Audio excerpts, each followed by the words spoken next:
जो साहब ने कहा कि गुरु की दया गुरु आदेशित अनुसार करने भर से मिलती है, साहब की बात को नहीं चरितार्थ करके हम कर क्या रहे हैं? हम दूसरों से महादेव की तरफ चलने की बात नहीं कह के दूसरों को तोड़ने की बात करते हैं, दूसरे के मन को दुखी करने की बात करते हैं। हमारे इस जीवन का कोई भरोसा नहीं है। यह जीवन कागज की पुरिया, बूंद परे खुल जाना है। क्या पता यह जीवन कब खत्म हो जाए। तो क्या इस जीवन में हमने यही सोचा है उस शिष्य की तरह, इसकी शिकायत उसके तक, उसकी शिकायत उसके तक, उसकी शिकायत उसके तक पहुंचाना है? पहुंचाना क्या था, पहुंचा क्या रहे हैं? पहुंचाना तो महादेव था ना। तो महादेव को पहुंचाना है कि लोगों की बात को पहुंचाना है? क्या पहुंचाना है? क्या मतलब सबको हम लोग को पता है, समझ है कि महादेव की बात पहुंचानी है। तो आज से हम लोग ये संकल्प ले कि कोई कुछ भी बोलेगा उसकी बात का कोई उत्तर हमको नहीं देना है। उसके पास जो था उसने दी। किसी के पास जहर है तो वो जहर देगा ना, किसी के पास फूल है तो वो फूल देगा, किसी के पास गुलाब है तो गुलाब देगा, किसी के पास रंग है तो वो रंग देगा। तो जिसके हाथ में जो होता है वो वही उछालता है।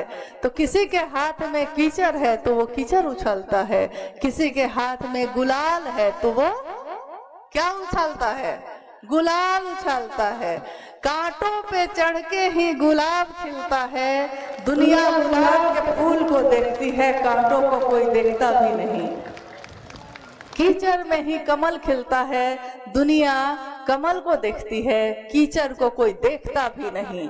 तो कीचड़ को देखने की आदत बदलिए। देखना ही है कमल को देखिए ना, देखना ही है गुलाब को देखिए ना।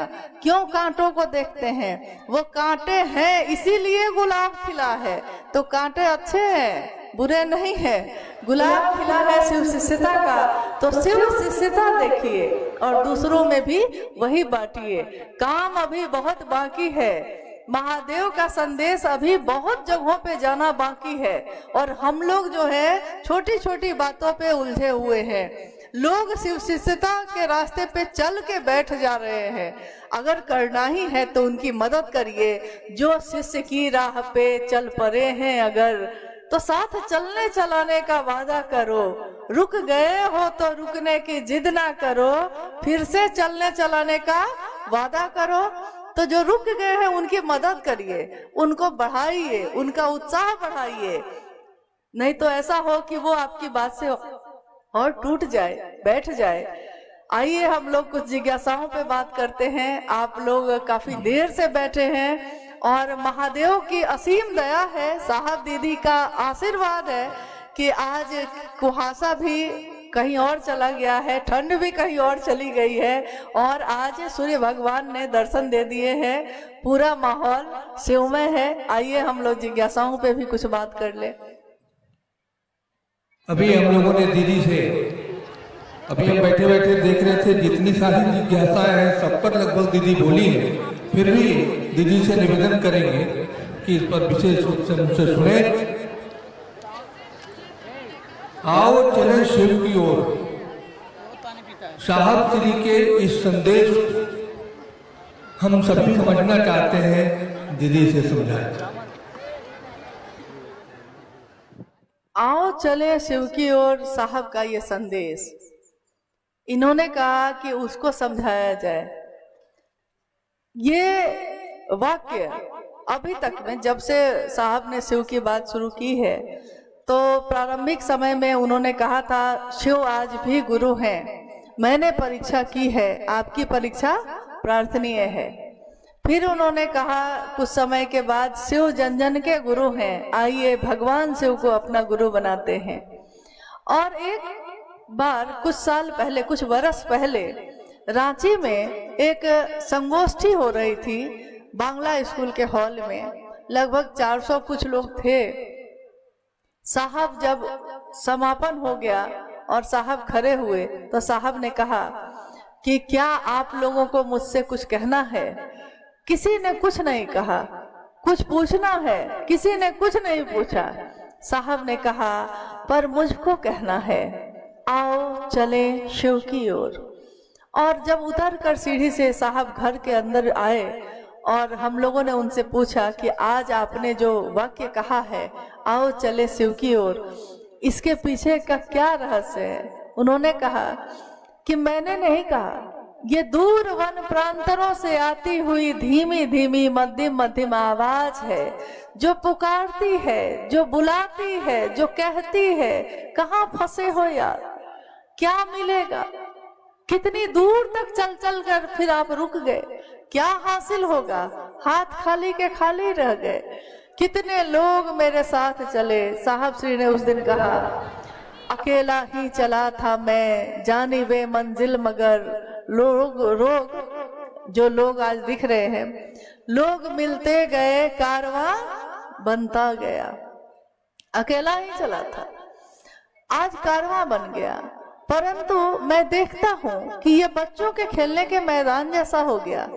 कोई खेलता है, कोई हंसता है, कोई रोता है, कोई शिकवा शिकायत करता है। मैंने कहा शिव का शिष्य बनो, शिव का गण बनो, शिव का आदमी बनो, और ये ऐसा ऐसा काम करता है कि कहिए नहीं।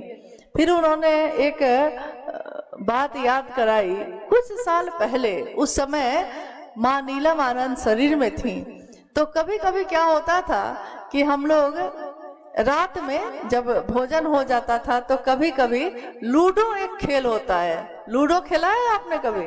लूडो जो खेल खेलते हैं बच्चे, हाँ बच्चा बोल रहा है, हाँ हाँ, तो लूडो खेल उस समय हम लोग रांची में 373 सीडी क्वार्टर नंबर था, 2003 की बात कह रहे हैं आपको, 2003 में खेल रहे थे। अचानक साहब ने कहा कि ये जो लूडो है, जैसे ही उन्होंने जब चलाया, हम लोग 4-5 लोग थे जो खेल रहे थे, तो एक व्यक्ति जो थे हम लोग में, उनका जो क्या कहते हैं उसको, गोटी, हाँ गोटी, उनका जो गोटी था वो 99 के पास पहुंच गया था। यानी वहीं पे सांप का मोह है, 99 के पास पहुंचने वाला था, अभी पहुंचने ही वाला था कि तब तक अचानक जो है वो गोटी में ऐसा नंबर आया कि 99 नहीं पहुंच के वो सांप के मुंह से के पास पहुंच गए, और सबसे बड़ा वाला सांप था। तो उस गोटी से वो वहीं पे काटा और सांप काटा तो सबसे नीचे। तो साहब ने कहा, याद है मैंने उस दिन क्या कहा था? कितने लोग चले इस कारवां में, 99 तक पहुंच गए थे। अब शायद शिव शिष्य हो जाते, पूरी तरह शिव हो जाते, परंतु 99 पे पहुंच के भी सांप काट ले तो फिर से नीचे आ जाते हैं और दोबारा शुरू करना पड़ता है। इसीलिए मैंने कहा, कहाँ इन चीजों में फंसे हो यार, सब कोई चलो ना शिव के ओर, आओ चले शिव की ओर। यही उनके किताब का शीर्षक भी बना, जिसमें एक सांप बना हुआ है और उसके मुख में, सांप को प्रतीक माना गया है काल का, और उसके मुख में मेढक है। मेढक एक जीव है और उसके मुंह में फतिंगे हैं।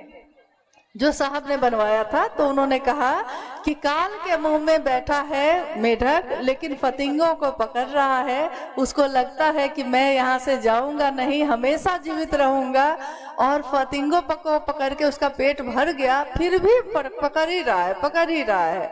तो उन्होंने कहा, इसीलिए मैंने इस पुस्तक का नाम भी लिखा, आओ चले शिव की ओर। अगली जिज्ञासा है, ये हर जगह लोग अभी समझ नहीं पा रहे हैं, शायद आज समझ जाएंगे। क्या शिव चर्चा में प्रसादी चढ़ाना चाहिए या नहीं, इसे समझाने की कृपा करें। जिज्ञासा है कि शिव चर्चा में प्रसाद चढ़ाना चाहिए कि नहीं चढ़ाना चाहिए। इतने सालों में इस तरह की जिज्ञासा बहुत बार आई है, आज भी आ रही है, स्वाभाविक है आएगी। नए लोग आ रहे हैं तो नए लोग भी समझते जाएंगे। आपने देखा कि आज का ये शिव गुरु महोत्सव है, इतने लोग हैं, क्या प्रसाद चढ़ा है यहाँ? आप में से बहुत गुरु भाई गुरु बहन ऐसे होंगे जिन्होंने कभी उस चर्चा में शिव गुरु महोत्सव में भाग लिया होगा जिसमें साहब पधारे हैं। आप में से कितने लोगों ने साहब की बात सुनी है, शिव चर्चा में गए हैं? इतने लोग, चलिए हाँ ठीक है। आपने कभी देखा है कि उसमें प्रसाद चढ़ाया गया है या आरती उतारी गई है? कितने लोग ऐसे होंगे जो रांची में जब साहब थे, देवघर में जब साहब थे, पटना में जब साहब थे, तो जब जब जहाँ जहाँ रहे, आज भी रांची में लोग जाते रहते हैं। आपने कभी देखा है कि साहब के स्थान पे, साहब के पास कभी भी प्रसाद चढ़ा हुआ है? कभी नहीं देखा होगा, क्योंकि शिव की चर्चा, इसका अर्थ ही है शिव की बात। शिव की बात करनी है हमको, उसमें प्रसाद का क्या काम। लेकिन आप अगर अपने घर में हैं और आप घर में 10 आदमी आए हैं, साप्ताहिक चर्चा घर में है, आप चाहते हैं चाय बिस्किट खिलाना, खिला दीजिए। आपका मन है भोजन ही करा दीजिए। लेकिन शिव चर्चा के नाम पे प्रसाद चढ़ाना इसलिए भी ठीक नहीं है, क्योंकि अगर आपके पास पैसे हैं तो आप तो चढ़ा लीजिएगा, परंतु कोई गरीब है तो उसके पास पैसे इतने नहीं होते कि वो शिव चर्चा का आयोजन भी कराए और सबको खिलाए भी, प्रसाद भी चढ़ाए। तो वो क्या शिव की चर्चा नहीं करा सकेगा? शिव की चर्चा में, शिव के काम में हमको ऐसा काम करना है जैसा सारे लोग कर सके, ऐसा काम जो गरीब से गरीब व्यक्ति भी कर सके। दरी बिछा के, बोरा बिछा के भी हम लोग गुरु का मंच बनाते हैं। जरूरी नहीं कि गुरु का मंच हमेशा इतना ही बड़ा बनता है। गुरु का मंच तो बोरा बिछा के भी बनता है। मन में ना गुरु का मंच बनाते हैं हम लोग, तो मन में तो सबसे ऊपर बना लेते हैं। इसलिए गुरु की चर्चा में इन चीजों से बचिए, बचने की कोशिश करिए। एक जिज्ञासा है, हम शिव के शिष्य कैसे बनेंगे और मेरे गुरु शिव कैसे हो? हम शिव के शिष्य कैसे बनेंगे, मेरे गुरु शिव कैसे होंगे? तो हम किसी के पत्नी कैसे बनेंगे, हम किसी की बेटी कैसे बनेंगे, हम किसी के बहन कैसे बनेंगे? मेरे आचरण, मेरे भाव ही ना हमको बनाएंगे। प्रेम परवाह में दिखता है, मेरी परवाह ना बताएगी कि हम शिव शिष्य बने हैं कि नहीं। फिर भी साहब श्री ने एक बार कहा कि एक थर्मामीटर है, लगा सकते हो तो लगा लेना। 24 घंटे में एक बार भी अगर आपका मन शिव की परिधि में जाता है, 24 घंटे में सुबह से आंख खुलने से लेकर आंख बंद होने तक, शाम में, रात में सोने तक, नींद में भी अगर ये 24 घंटे में बार बार आपका मन कभी ना कभी शिव के पास जाता है, प्रणाम करता है, दया मांगता है, शिव की चर्चा करता है, शिव की चर्चा सुनता है, कुछ नहीं तो घर का काम करते हुए भी शिव के ऊपर आपका ध्यान चला जाता है, तो 24 घंटे में अगर 4 घंटा भी पूरा मिलाकर, यानी 2 मिनट, 5 मिनट, 10 मिनट सब मिला के अगर 4 घंटा भी, 24 घंटे में सोच लीजिए 4 घंटा भी अगर महादेव पे ध्यान जाता है, तो समझिए कि आप शिव शिष्य हो गए। तभी आपको शिव याद आते हैं, तभी आपको अपनी शिष्यता याद आती है, तभी आपको बर्तन धोते समय भी महादेव याद आते हैं, तभी ग्राहक को सामान बेचते समय भी आपको महादेव याद आते हैं। आप बहाना ढूंढते हैं लोगों से कि महादेव की बात उनसे कर सकिए। और शिष्य कैसे बनेंगे, तो हमारे आचरण, जब शिष्य बन जाएंगे तो परवाह करेंगे। लोग कहते हैं कि भाई हम तो उनको बोले, आप क्यों बिगड़ गए? तो बिगड़े इसलिए क्योंकि वो मेरे भाई थे, मतलब मेरे भाई को किसी ने कुछ कह दिया तो बिगड़ हम गए। अब दूसरे आदमी को पता नहीं था कि मेरा भाई है, तो उसने कहा कि मैंने तो उनको कहा, आप क्यों बिगड़े? तो हम बोले कि मेरा भाई है, मेरे भाई को आपने कहा इसलिए बिगड़े। तो लोग कहते हैं कि शिव चर्चा में हम कुछ भी करें, आप क्यों बिगड़े? बिगड़ते हैं कि नहीं आप? जब शिव चर्चा में आप देखते हैं कि साहब के अनुकूल नहीं हो रहा है, साहब के अनुकूल मतलब क्या? साहब के अनुकूल टोपी पहनना नहीं, साहब के अनुकूल पानी का ग्लास पीना नहीं, साहब के अनुकूल यानी नियत साहब जैसी जिसकी दिखती है तो हम लोग उसकी मदद करते हैं, उसके साथ चलते हैं। लेकिन जिसकी नहीं दिखती है तो उसका विरोध करते हैं। लोग कहते हैं कि भाई आप विरोध क्यों करते हैं, हाँ वो भी तो महादेव की ही बात कर रहे हैं। तो भाई बात तो महादेव की ही कर रहे हैं, लेकिन नियत साहब वाली नहीं लगा रहे हैं, इसलिए दिक्कत हो रही है, बाकी और कोई दिक्कत नहीं है। तो जब हमारा परवाह होगी महादेव के काम के लिए तो हम परवाह करेंगे कि मेरे महादेव का नाम कोई बेचता तो नहीं है, मेरे साहब दीदी के नाम पे कोई कुछ बोलता तो नहीं है। बोलेगा साहब को चोट लगेगी मुझको, चोट लगे तुझको तो दर्द किसको हो, दर्द मुझे हो। चोट अगर उनको लगेगी तो दर्द आपको होती है कि नहीं, दर्द होती है। इसका मतलब है कि शिष्य हैं आप, तभी ना। शिष्य भाव नहीं होगा तो चोट लगेगी क्यों, लग रही है मतलब कि शिष्य भाव है, तो बन तो रहे ही हैं। जी, एक बिहार शरीफ की पुरानी गुरु बहन ये जानना चाहती है कि शिव शिष्यता में ईमानदारी क्या है। बिहार शरीफ की एक गुरु बहन है, जानना चाहती हैं कि शिव शिष्यता में ईमानदारी क्या है। शिव शिष्यता ही ईमानदारी है, उसमें ईमानदारी अलग से कहाँ खोजते हैं। अगर कोई शिव का शिष्य होगा तो ईमानदार होगा, वो कृतज्ञ होगा महादेव के लिए, साहब दीदी के लिए, उसके दुनिया में और दूसरी कोई चीज नहीं होगी। वो कभी खुद को स्थापित नहीं करेगा, झुकेगा। महादेव का काम होगा तो किसी का भी पैर पकड़ेगा, महादेव का काम होगा तो किसी के आगे झुकेगा नहीं। तो ईमानदारी तो जो शिव शिष्य होगा वो तो ईमानदार होगा ही होगा, परंतु ईमानदारी का अर्थ होता है महादेव की बात महादेव के लिए करना। क्या इसमें चतुष्टय कोई कामना है, क्या अर्थ धर्म मोक्ष काम किसी चीज की कामना है?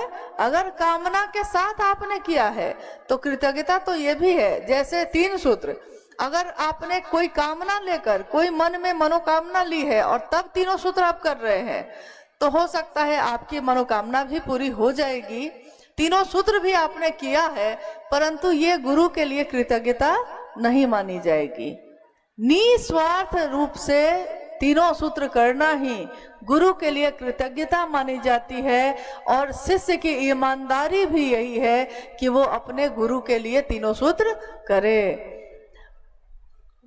और अंतिम जिज्ञासा है, सचमुच शिव भाव के शिखर की तलहटी में मानव मन की संपूर्ण संकीर्णताएं तिरोहित हो जाती हैं, लोग समझना चाहते हैं।